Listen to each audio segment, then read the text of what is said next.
Good morning. Happy Sunday. Hey, yo, when I was young, I told you I used to read a lot of scriptures because, of course, I'm from North Carolina, from the Bible Belt, but it never made any sense to me. I couldn't understand it. And actually, what I did was I was like, this doesn't make any sense. And when they say what you resist persists, so I pushed away on it. I kind of looked at religion as a tool of oppression to kind of hold people down. They say it says no face, form, or figure, but they give us a man to worship. And the image of the man matters because we know the right brain thinks in mental images, but that's a whole nother story I don't want to go into.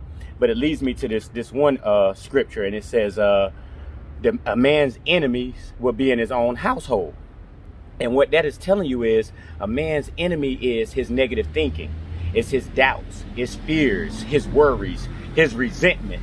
All of those are his enemies because those negative thoughts actually poison his body. Our thoughts create physiological changes in the body, and our blood chemistry is the life force, and we actually change our blood by our thoughts. So I'm giving you these spiritual Sundays and these webinars so you could begin to look at yourself different, because when I change the way I look at myself and the world around me and the scriptures, then everything changed. So I'm just trying to give you that power, because they also said go into the city of God and kill all the inhabitants. And then people like, well, God wants you to kill people? No, he don't. What he wants you to do is kill your doubt.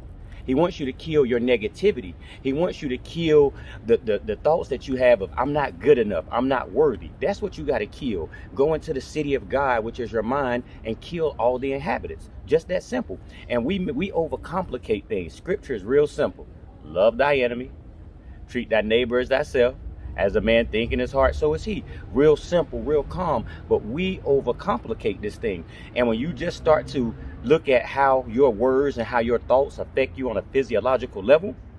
For example, this next webinar we're doing on the mind-gut connection, I will be talking about how our thoughts can trigger gut reactions. So when we look at the stress response system of the body, when the stress response system is turned on, it sends a signal to the gut to inhibit digestion, to stop the digestion. So a lot of people are suffering from these IBS, constipation, indigestion, and heartburn. As a matter of fact, 15% of Americans are suffering from what is called these brain gut disorders.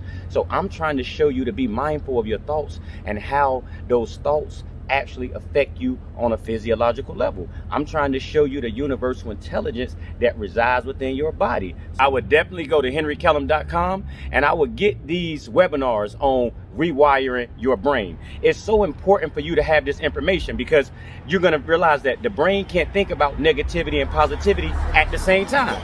Therefore, you have to focus on positivity in order to see more positivity in the world. It's just like this. When you buy a new car, you start to see more of those cars. Why? Because your reticular activating system is looking for that because you told it was important to you. So when you search for positivity in the world, you will begin to see more positivity in the world. That's just how this thing goes. So I'm just here to give you that manual for your brain and your body so we can take back control of our health, because our people in the United States is first of all, since 2018, 40% of Americans are obese. Half of African Americans, well, 49%, almost 50 of African Americans are obese. So I'm trying to see what can we do to take our health and our happiness back into our hands. And I found the answer. The answer is the knowledge, and you got to understand who you are and how to exist in this new world. Drop a comment below. Let me know what you think. If you haven't signed up for that webinar yet, make sure you sign up for it. Make sure you look out for the next webinar. It's going to be on diabetes, what we call in the 21st century plague, and we need to see how to reverse that. The one after that is on fasting. And if you buy two, you get one free. Let me tell you something. This is the best investment you can make in yourself, because this information will literally save your life.